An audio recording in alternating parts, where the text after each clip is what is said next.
e correrò da te alla verità,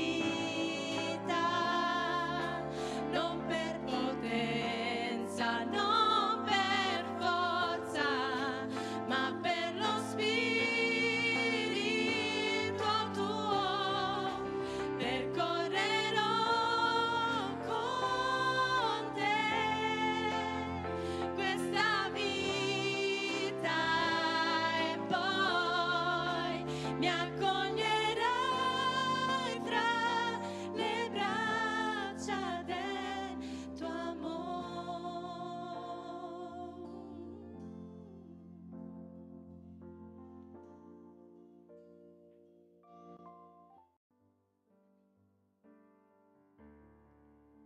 A te, mio Dio,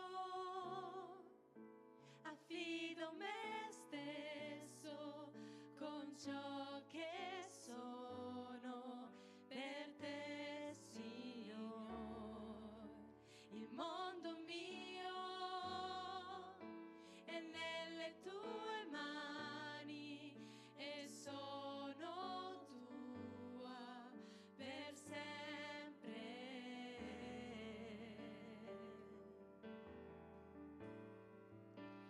Io credo in te, Gesù.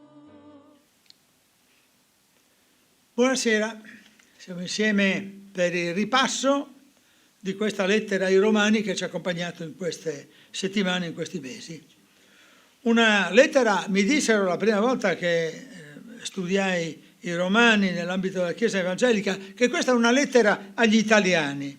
In un certo senso è vero, ma soprattutto è una lettera ai cristiani, agli ebrei e in un certo senso a tutti i cittadini del mondo, perché vi sono alcune verità bibliche che sono imprescindibili, no? Senza le quali la parola di Dio non avrebbe senso né significato. Preghiamo per iniziare questo studio insieme, questo ripasso. Oggi rileggeremo in un certo senso 16 capitoli e quindi dobbiamo concentrarci. Signore, tu sia benedetto. Tu sia benedetto perché lo Spirito Santo ha scritto ai Romani, Signore.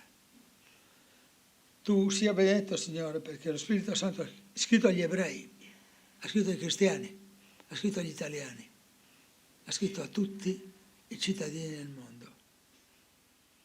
Tu sia benedetto, Signore, perché lo Spirito Santo parla ancora, come 2000 anni fa, e dice le stesse cose su Gesù, figlio di Dio, morto e risorto.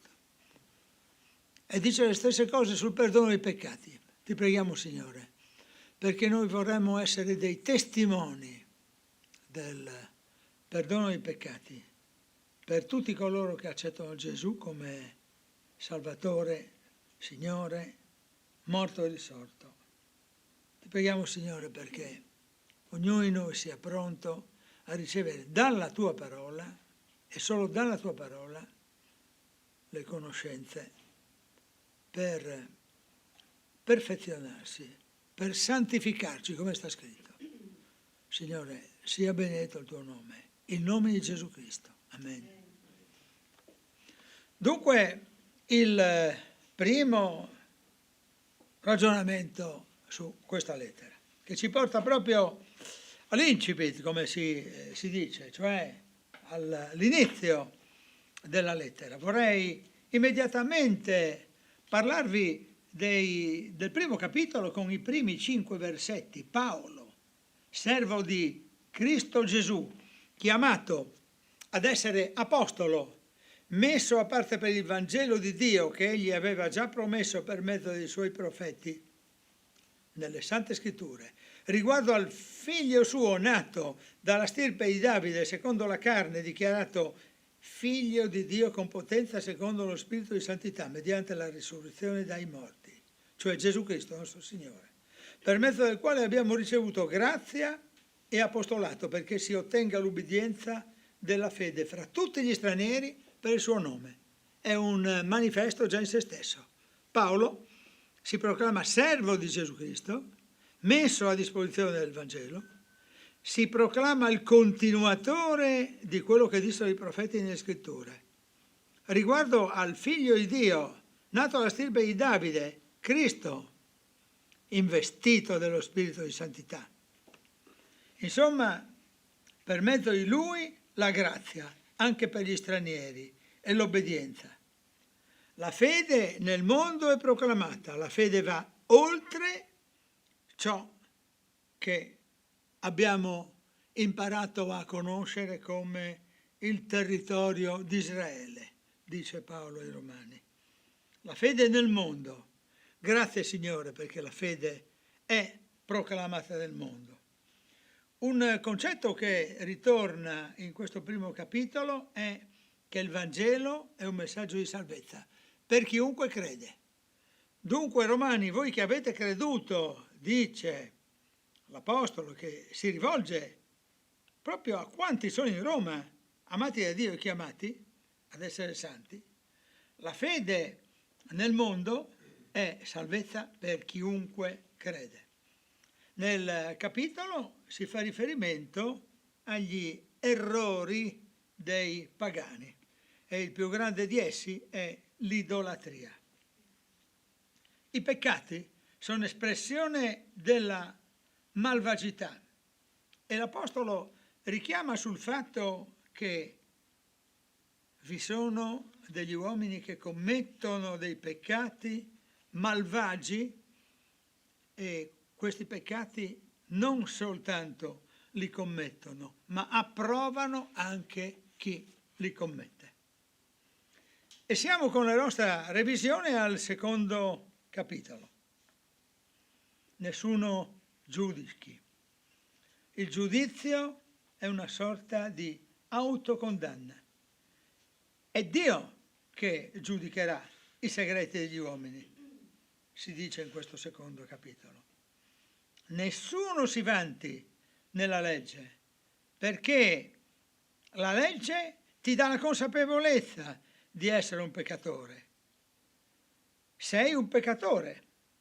La circoncisione, l'appartenenza al popolo di Israele, al popolo degli eletti, non è una consapevolezza se non di un fatto etnico e anche di un fatto spirituale, perché il Signore si è compiaciuto con il popolo di Israele, ma la circoncisione, se è esteriore, è nulla, ha un valore soltanto la circoncisione interiore. È interessante anche vedere il capitolo 3 che mette in evidenza che i giudei rivendicano un privilegio particolare. È importante la rivelazione fatta ad essi ed è importante la circoncisione, ma tutti viene precisato con maggiore enfasi. Giudei e greci hanno peccato. Per le opere della legge, dunque, non vi è giustificazione. La giustificazione solo in Cristo. Ed ecco che cosa dice ai versetti 23 e 25 che potrebbero essere riassuntivi di questa osservazione. Tutti hanno peccato e sono privi della gloria di Dio, ma sono giustificati gratuitamente per la sua grazia mediante la redenzione che è in Cristo Gesù. Dio lo ha prestabilito come sacrificio propiziatorio mediante la fede nel suo sangue, per dimostrare la sua giustizia.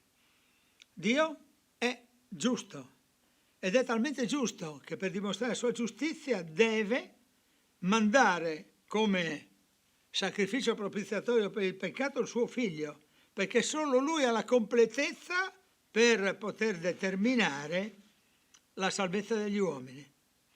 E quindi gli uomini sono giustificati gratuitamente, per grazia, non per opere, mediante la redenzione che è in Cristo.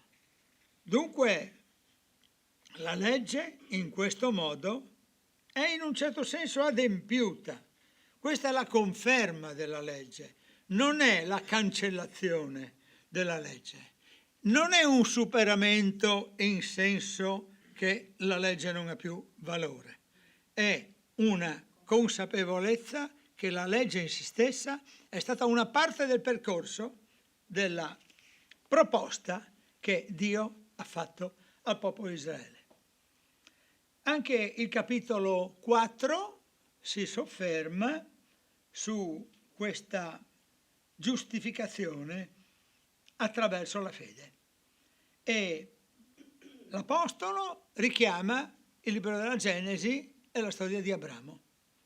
Abramo, quando non era ancora circonciso, lui che viene chiamato padre degli incirconcisi e padre dei circoncisi, ricevette la promessa, cioè l'eredità, e la ricevette in un momento in cui egli non era stato ancora circonciso, quindi non era entrato ancora nella logica della legge, ma era entrato nella logica del piano di Dio. Il progetto di Dio passa per Abramo e Abramo è l'espressione della fede, perché Abramo ricevette la promessa e alla promessa egli credette. E dunque il capitolo 4 è anch'esso molto significativo per questi aspetti. Si ribadisce, si rigenera l'analisi fatta nei primi capitoli anche con il capitolo 5, laddove emerge che i riconciliati con Cristo sono salvati. E laddove emerge ancora una volta, riferendosi alla Genesi, che il peccato è entrato nel mondo attraverso un uomo, Adamo, e il peccato esce dal mondo attraverso un uomo, Gesù Cristo. Il peccato che esce dal mondo attraverso l'uomo Gesù Cristo e attraverso un altro percorso precedentemente alla storicità di Gesù Cristo, che è quella di Mosè. Ma Mosè attraversa la legge, mentre Cristo la supera. Vorrei leggere il versetto numero 12 che conferma questo superamento. Perciò come per mezzo di un solo uomo il peccato è entrato nel mondo e per mezzo del peccato la morte, e così la morte è passata su tutti gli uomini perché tutti hanno peccato, puntini, puntini. Attraverso un solo uomo il peccato è entrato nel mondo. Tutti hanno peccato. Attraverso il peccato che entra nel mondo anche la morte.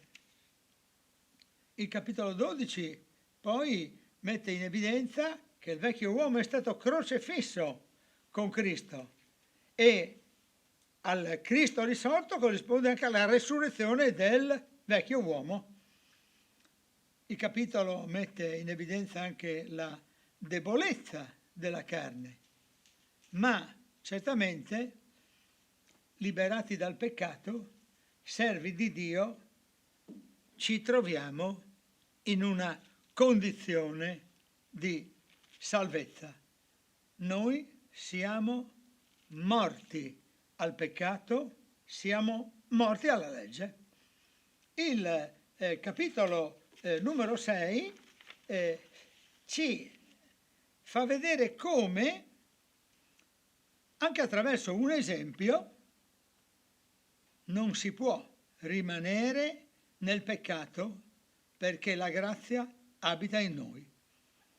Dobbiamo essere consapevoli che non dobbiamo prestarci al peccato. Altrimenti è come se ci offrissimo ad essere schiavi di qualcuno. Ed è il capitolo numero 7 che precisa meglio questo concetto con l'esempio a cui mi riferivo. La legge ha potere sulla donna perché la lega al marito, finché il marito vive. Dunque, fin tanto che il marito vive, la donna è vincolata dalla legge a lui. Ma quando il marito è morto, lei è sciolta da questa legge che lo lega al marito.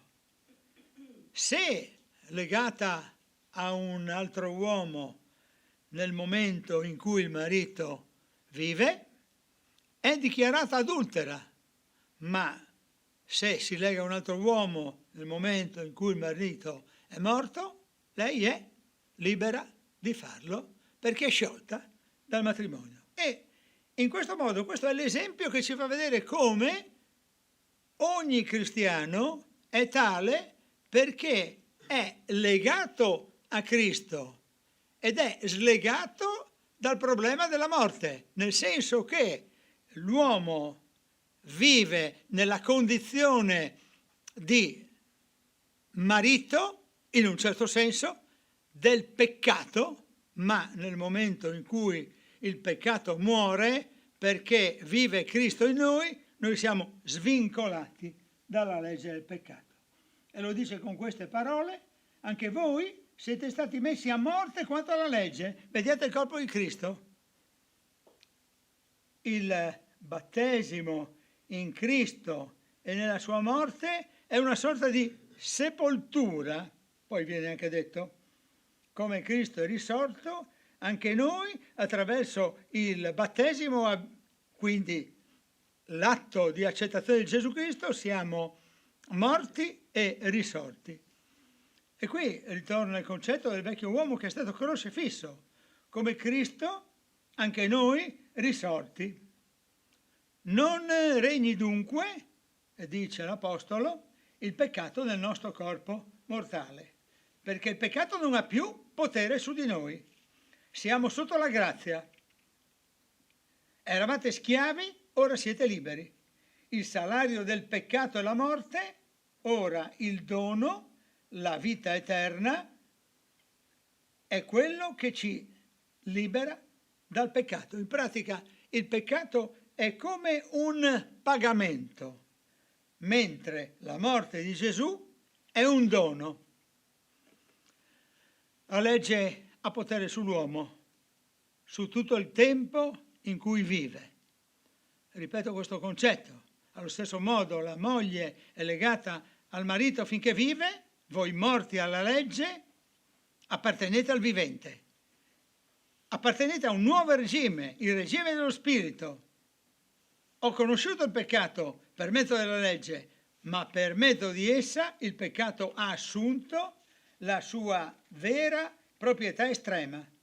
La legge spirituale è quella che sottopone me carnale, nella mia carne, dove non abita bene, perché io sono un prigioniero. Ecco allora perché chi mi libera è Cristo.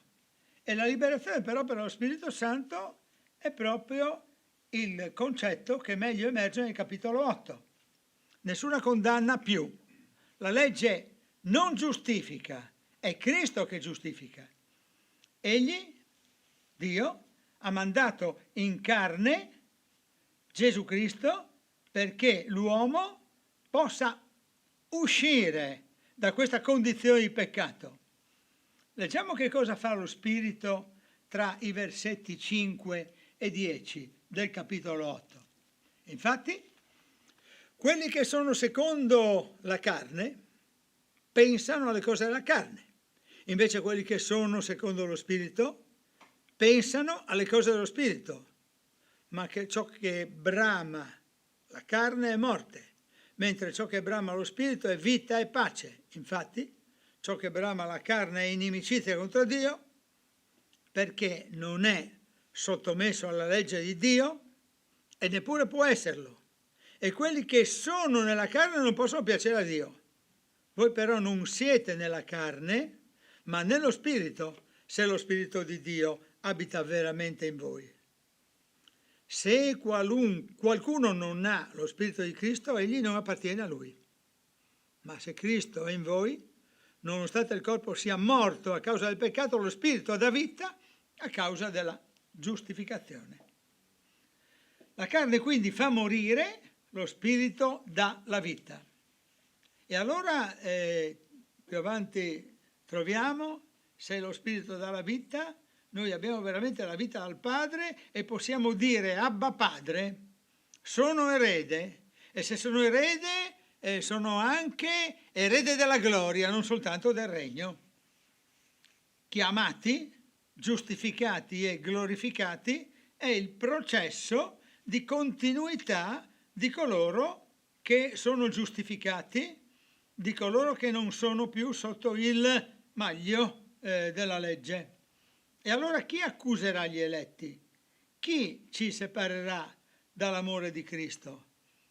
Non sarà la morte né nessun'altra cosa negativa, perché noi non potremo mai essere separati dall'amore di Cristo e dall'amore di Dio.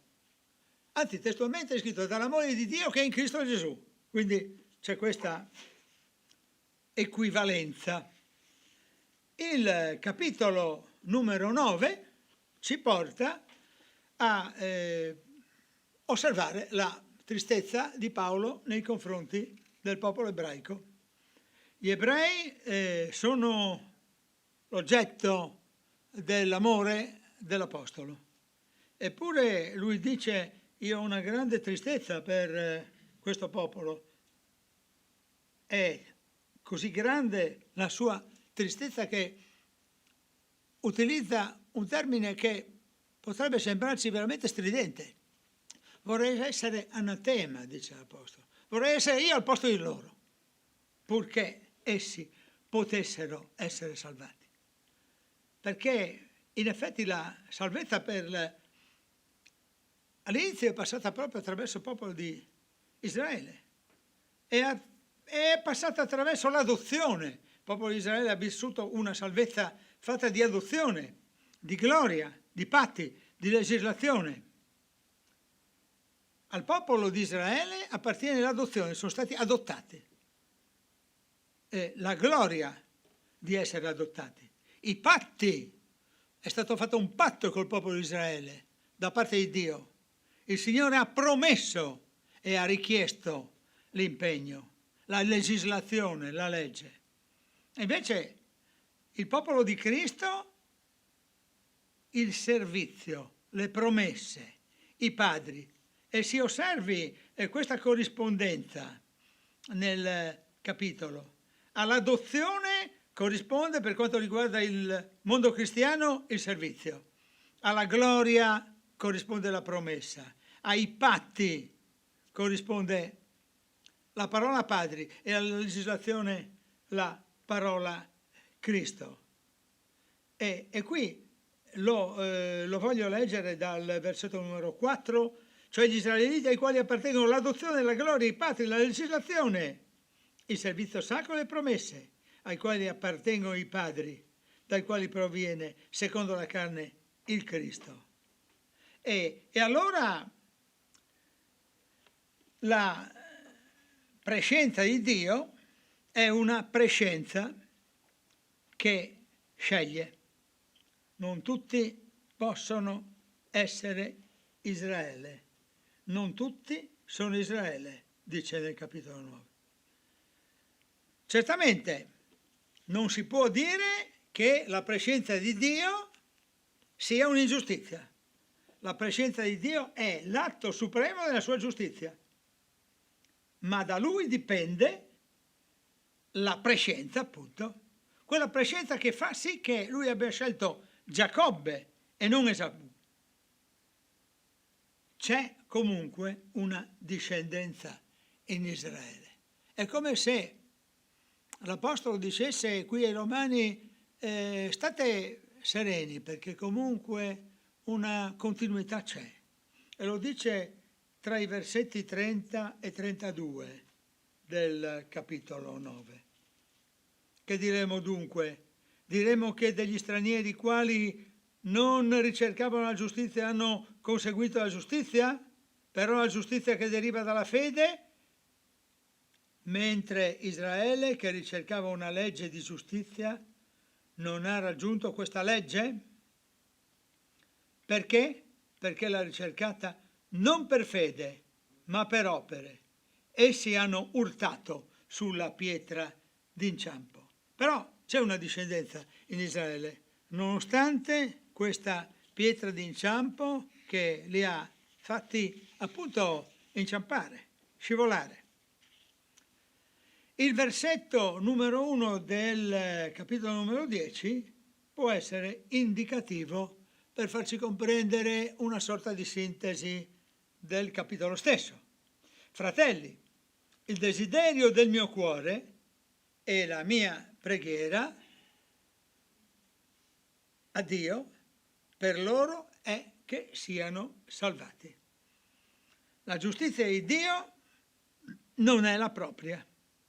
Confessare, dice ancora il capitolo 10, Gesù con la bocca è indispensabile, così come è indispensabile credere con il cuore. Giudei e greci dunque invochino il nome di Dio, il nome di Cristo. Ed è per questo che io testimonio, ed è per questo che siamo tutti mandati. Quelli che cercano in questo modo la pace di Dio la troveranno.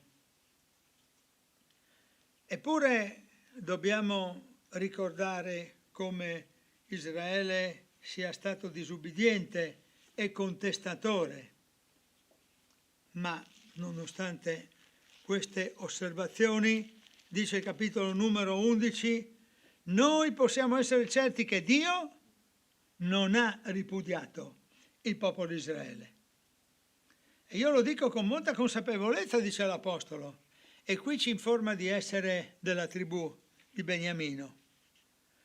Non siamo stati indotti a cadere. Dio è buono verso coloro che cadono, è misericordioso e fa un esempio che ci riporta alla civiltà contadina. Fa l'esempio dell'ulivo al quale sono stati troncati i rami, Israele, e sono stati innestati dei rami non naturali, i greci, i pagani.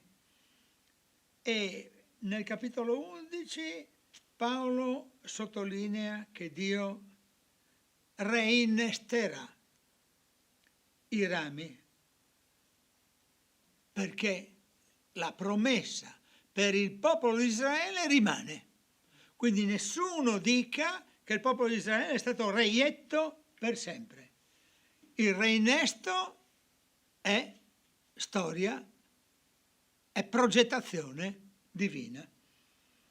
La preghiera dei versetti 31 e 36 può accompagnarci in una comprensione del grande amore che Paolo porta per il popolo di Israele, ma anche della grande consapevolezza che il popolo di Israele non è uscito dal patto. E soprattutto la preghiera del versetto numero 33-36, che vi voglio leggere: o profondità della ricchezza della sapienza e della scienza di Dio, quanto inscrutabili sono i suoi giudizi e ininvestigabili le sue vie. Infatti, chi ha conosciuto il pensiero del Signore? O chi è stato suo consigliere? O chi gli ha dato qualcosa per primo, sì da ricevere il contraccambio? Perché da Lui, per mezzo di Lui e per Lui sono tutte le cose. A Lui sia la gloria in eterno. Amen. Lo ripetiamo come preghiera anche noi prima di andare avanti. Da te, Signore, per mezzo di te, per te, sono tutte le cose. A te sia la gloria in eterno. Amen. E siamo arrivati con il nostro ripasso al capitolo numero 12, in cui si parla di trasformazione e rinnovamento, e c'è un'esortazione. Vi esorto dunque, fratelli, versetto numero 1, per la misericordia di Dio, a presentare i vostri corpi in sacrificio vivente, santo, gradito a Dio. Questo è il vostro culto spirituale. Come dire che l'Apostolo finora ha presentato la teologia del patto, la teologia del perdono dei peccati, la consapevolezza dell'unica grazia possibile attraverso Cristo e attraverso la grazia, non attraverso le opere, e ha messo in evidenza che il popolo di Israele, per quanto abbia peccato e sbagliato nei confronti di Dio, viene sempre cercato da Dio. Ora bisogna, come dire, tradurre tutto questo in pratica. E per tradurre tutto questo in pratica bisogna pensare alla trasformazione di se stessi, all'offerta di se stessi come sacrificio vivente. Come se l'Apostolo dicesse, il Vecchio Testamento, ripeto, come si dicesse, non lo dice con queste parole, il Vecchio Testamento ci presentava i sacrifici fatti dagli uomini attraverso gli animali, e attraverso il sacrificio dell'animale l'uomo offriva la sua dedizione e il suo atto cultuale a Cristo. D'ora in poi l'atto cultuale sarà la presentazione di noi stessi come sacrificio vivente. Non è un sacrificio morto, è un sacrificio vivo. Ma per far questo bisogna vivere una trasformazione e bisogna avere una sobria valutazione di sé, dice il capitolo 12. E la sobria valutazione di sé passa anche attraverso la consapevolezza che siamo tutti un unico corpo in Cristo. Abbiamo differenti carismi, ma ognuno di noi deve offrirsi con amore, con zelo, con spirito di servizio agli altri. E offrirsi con amore e con spirito di servizio agli altri significa anche riconoscere le autorità terrene. Il capitolo 13 si sofferma, soprattutto nella prima parte, in questa analisi, essere sottomessi alle autorità, tutte le autorità. In altre parti della scrittura troviamo che Paolo richiama al dovere di pregare per le autorità. E qui invece si sofferma sulla sottomissione all'autorità, perché tutte le autorità sono stabilite da Dio. E andando avanti nel capitolo troviamo che l'Apostolo richiama i Romani affinché nessun debito sia contratto, se non il debito d'amore. Siamo tutti debitori degli altri. E nel momento in cui si parla del debito, si parla di questo debito insolubile. Noi siamo tutti debitori nei confronti dei fratelli cristiani, nei confronti del popolo di Israele, nei confronti dei pagani, e abbiamo un debito d'amore che non è solubile. Vorrei che leggessimo il versetto numero 8. Non abbiate altro debito con nessuno, se non di amarvi gli uni gli altri, perché chi ama il prossimo ha adempiuto la legge. L'adempimento della legge avviene attraverso l'amore nei confronti degli altri, del prossimo, che non è soltanto il mio vicino di sedia nel momento in cui sono nell'incontro cultuale, quello soprattutto, ma ci sono anche i vicini di casa, anche i non credenti. Il mio debito d'amore è verso tutti, è verso il prossimo. E quindi questa parte del capitolo 13 ci richiama proprio l'altro capitolo 13, quello di Prima Corinzi, in cui si parla di amore come dovere del cristiano. E il capitolo 13 poi richiama attraverso una voce verbale un atteggiamento particolare. Sta scritto a un certo punto: svegliatevi dal sonno, il risveglio, la notte è avanzata, il giorno è vicino. E allora ecco che, consapevoli di questo momento cruciale, dobbiamo risvegliarci e rivestirci dello Spirito di Dio, che è moralità e non immoralità e non dissolutezza. Il capitolo 14 ci richiama la necessità di accoglienza dei deboli, ci richiama la nostra responsabilità di non giudicare. L'abbiamo già trovato in altra parte della lettera, questo atteggiamento di non giudizio. L'accoglienza deve avvenire con sensibilità, con criterio, con amore, per rimanere nel contesto, perché Cristo, morto e tornato in vita, ci guida affinché noi non giudichiamo il fratello. E quindi il problema del cibo che può scandalizzare il fratello è un esempio che ti può rendere attento e sensibile ad avere il giusto atteggiamento nei suoi confronti. Siamo al capitolo 15, siamo verso la conclusione della lettera, e questa è una conclusione che ancora una volta ci rimanda a cose che abbiamo già letto. Potremmo chiamarlo il capitolo dell'appello all'unità. I versetti 5 e 7 ci dicono: il Dio della pazienza e della consolazione vi conceda di avere tra di voi un medesimo sentimento, ripeto, un medesimo sentimento secondo Cristo Gesù, affinché di un solo animo, ripeto, di un solo animo e di una stessa bocca glorifichiate Dio, il Padre del nostro Signore Gesù Cristo.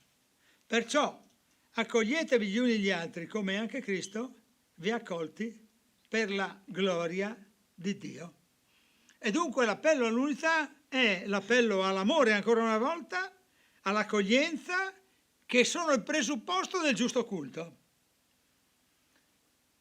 Nel capitolo si parla anche dei progetti dell'Apostolo che vuole recarsi a Gerusalemme in Spagna. Il capitolo ci richiama anche all'utilità di una colletta che viene fatta per la solidarietà, e anche questo dal punto di vista pratico può essere per noi oggetto di riflessione. E naturalmente, come sempre, il combattimento della preghiera. La preghiera è un atto che qui nel capitolo 15 viene definito proprio combattimento. Capitolo 16, la conclusione della lettera, ci rimanda a tante persone che vengono nominate. E qui è molto bello trovare tutti questi nomi, perché ti viene in mente proprio quando il Signore ti dice: ti ho chiamato per nome. E noi, anche noi durante le nostre preghiere, molto spesso negli nostri incontri chiamiamo per nome le persone, perché vogliamo presentarle davanti al Signore. E qui Paolo li presenta davanti ai Romani, ma li presenta in un certo senso davanti al Signore, con questa esortazione finale che ancora una volta richiama l'unità. Attenti alle divisioni. E siccome dovete stare attenti alle divisioni, dovete stare attenti anche a quegli uomini che generano le divisioni. E quindi la nostra attenzione deve essere rivolta non soltanto nei confronti di chi dobbiamo amare, perché verso chi dobbiamo amare abbiamo questo debito insolubile, ma anche di vigilanza, perché chi genera le divisioni non serve Gesù Cristo. E con queste parole si va verso la conclusione della lettera. Una conclusione che potrebbe essere ancora una volta una preghiera.